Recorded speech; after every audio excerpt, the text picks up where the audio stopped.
안녕하십니까. HBBS의 유창민입니다.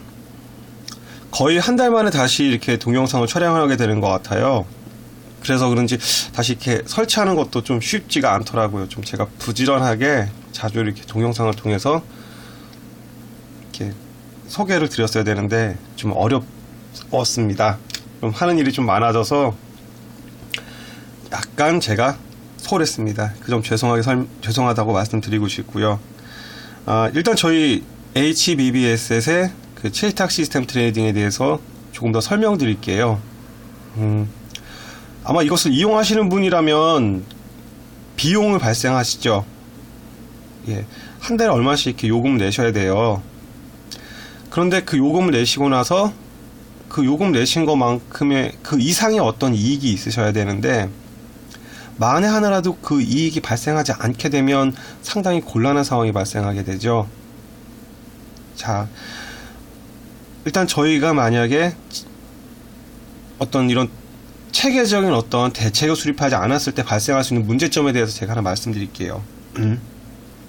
오늘은 2011년 12월 11일이고요. 자, 통상 한 개의 주식형 펀드는 통상 약 1000억 정도가 있습니다. 현재 지금 변액보험 쪽 주로 말씀드리는 거예요. 물론 일반 펀드에서는 뭐 1조 넘는 것들도 상당수 있죠. 만에 하나요, 2011년 12월 12일 월요일날 500억 원이 인출돼요. 그러니까 500억 원이 주식형 펀드에서 채권형 펀드로 바꾸게 돼요. 그렇게 되면 이 한 개의 주식형 펀드를 가지고 있는 펀드 매니저는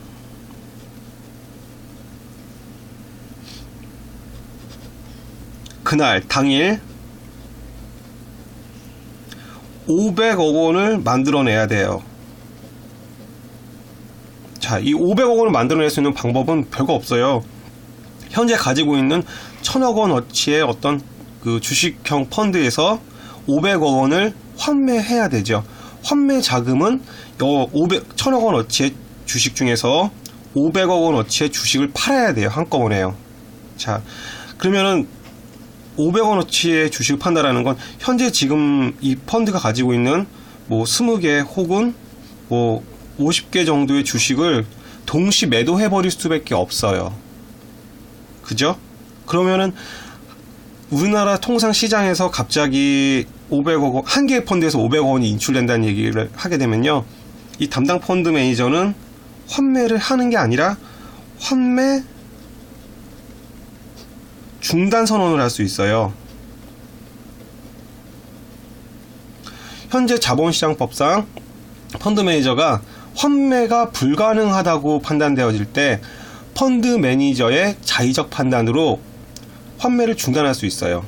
그러면 약 15일 후 종가로 그냥 가는 거죠. 다시 말해서 15일 정도의 시간을 주고 이 500억 원을 마련할 수 있는 시간을 줘요. 그러면 저희 체이탁 시스템 트레이딩처럼 날짜마다 정확히 들어가야 되는 어떤 시스템적에서는 에러가 발생할 수밖에 없는 거죠. 에러라고 표현하기도 뭐하죠? 대형 사고죠. 주가가 폭락하고 있는 이 상황에서 15일이나 더 뒤에 종가로 매도해야 되는 거죠. 주식형 펀드를. 그럼 이익은 발생하기 되게 힘들어져요. 아니, 거의 손해가 확실해져요. 저는 그래서 생각한 게 체이탁 시스템 트레이딩에서요, 가장 적절한 거는 200억 원 정도로 추정하고 있어요. 1000억일 경우에요.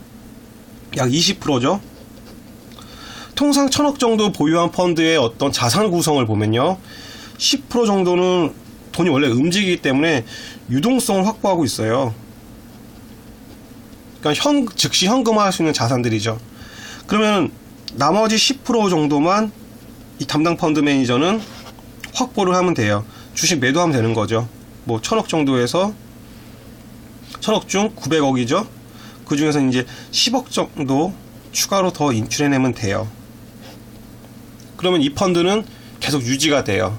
근데 반면에 아까 말씀드린 대로 액수가 너무 거대하게 돼서 펀드의 규모에 맞지 않게 너무 거대한 금액이 한꺼번에 매도가 나오면요, 펀드 매니저가 자의적 판단으로 판매 중단 선언하고 15일 후 가격으로 해버릴 수가 있어요. 그래서 채탁 시스템 트레이딩은 각 판매사마다 각 펀드마다 운용할 수 있는 금액이 한계라는 게 이미 정해져 있어요. 그래서 나온 게 이겁니다. 각 회사마다요, 설계사분들, 여기서 이제 PB님들 말씀하시는 거, PB님들 말씀드리는 건데요, 약 1.5%가 채탁을 이제 운용하실 수 있게끔 이렇게 설계를 해놨어요. 만약에 2분 이상으로 만약에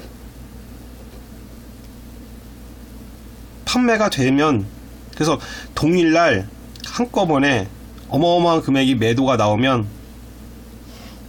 대형 사고로 이어지게 되는 거죠. 그렇기 때문에 이걸 막으려고 하는 겁니다. 그래서 회사마다 배분을 했고요.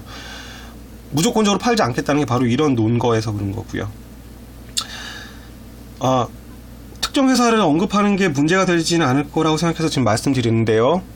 삼성생명 같은 경우는 워낙 설계사분들, 연결된 회사들이 워낙 판매사들이 많기 때문에 약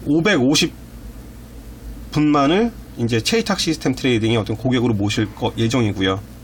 그 다음에 350분 정도만 대한생명, 교보는 320분, 미래에셋 120분, 매트라이프 120분, ING 110분, 신한 100분, 알리안츠 100분, 동양생명 80, KDB 80, 흥국생명 70, AIA 60, 라이나생명 30, 프루덴셜 30, PCA 30, 우리 아비바 20, 동부생명 20, 하나 HSBC가 약 10분 정도로 현재는 예정되어 있어요.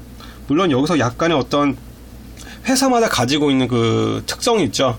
일반 저축성 상품을 많이 파는 회사가 있고, 아니면 이제 변액보험을 좀 주력으로 하는 회사가 있고요.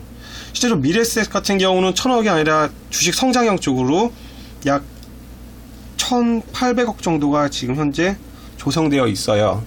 이기 때문에 조금은 더 판매를 해도 가능은 해요. 하지만 고객님과 약속이라는 게 있기 때문에, 하고 어떤 희소성이라는 것도 같이 염두에 둬야 되기 때문에 무조건적으로 하지는 않을 거고요. 약 미래에셋에다가 배당된 거는 약 120분 정도만을 저희 시스템 트레이딩의 어떤 고객으로 모시고자 합니다. 물론 사업에 따라서 뭐 한 10단위, 그러니까 10자리 미만, 최대 9분 정도에서는 약간 오차가 발생할 수 있어도 그 이상 판매하게 되면 저희가 직면할 수 있는 가장 큰 위험이 드러나게 되는 거죠.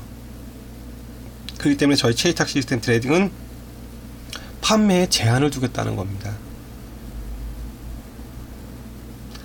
저희 회사 로고가 나왔습니다. HBBS의 체이탁 시스템 트레이딩. 현재 단계에서는 홈페이지 구축 중에 있고요. 좀 거시적인 안목으로 보고 있기 때문에 좀 성급하게 가고 있진 않아요. 그리고 현재 그 체이탁 시스템 트레이딩의 어떤 그 프로그램이 나왔어요. 이게 그건 아직 지금 좀 이제 보완할 게 있어서 공개는 하고 있지 않은데, 이제 고객님들 상대로 이제 저희 체이탁 시스템 트레이딩을 이용하실 경우 어떠한 이익을 취하실 수 있다라는 거, 그거를 좀 설명드리기 쉽게 고객님 앞에 제시해 드려야 되니까요. 제시라는 표현은 좀 뭐하고요. 만약에 체이탁 시스템 트레이딩을 이용하셨으면, 이것을 갖고 가신 PB님과 계약을 하셔서 파트너를 하셨다면 2006년도 3월 1일부터 만약 투자를 하셨다면 어느 정도의 수익이 가능했겠냐라는 어떤 과거 예시적인 겁니다. 법적으로 저희가 미래 수익을 예시하면 안 되는 그런 어떤 구조이기 때문에요. 과거 수익에 대해서만 예시할 수 있는 거죠. 하고 설계사님들이 직접 하시는 것보다도 아무래도 저희 어떤 제3자 회사를 통해서 설명드리는 게 조금 더 안정적인 구도로 갈 거라고 생각합니다. 저도 지금 좀 더 그 각 펀드마다 이제 구체적으로 적립식 펀드, 거치식 펀드 어떤 그런 운용 성과에 대해서 보고 있는데요. 저도 계산이 좀 더 구체적으로 나올 때마다 더 많이 경악을 하고 있어요. 적립식 펀드라는 게 지금 현재 2006년도 3월 1일 기준에서요. 지금 현재 2011년도 12월 0일까지 볼 때요. 적립식 펀드의 수익률이요.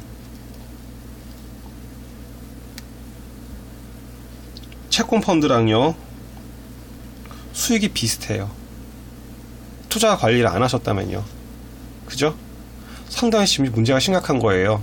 자, 주가가 많이 빠져서 지금 현재 그렇게 된 거 아니냐라고 얘기하시죠? 아니에요. 지금 종합주가지수가 1900선이에요. 역사적으로 볼 때 이건 결코 낮은 숫자는 아니에요. 제가 조금 더 이제 구체적으로 이제 데이터에 대해서 이제 설명드릴 건데, 저도 많이 놀랐어요. 저도 이 업을 한지 상당히 오래됐지만, 적립식 펀드 어떤 성과 수익률이 적립식 채권 펀드 수익률이랑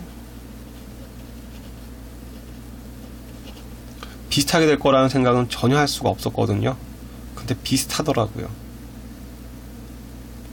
그래서 오죽하면 제가 그 계산을 마치고 나서 설명드렸던 게, 적립식 펀드 적극적으로 관리할 거 아니면 하지 말아라 라는 말을 하고 싶었을 정도였습니다. 2011년도 12월 11일 HBB에셋의 유창민이었습니다. 조금 더 업그레이드된 내용에 대해서 향후 또 동영상으로 올리겠습니다. 그럼 행복한 일요일 되세요.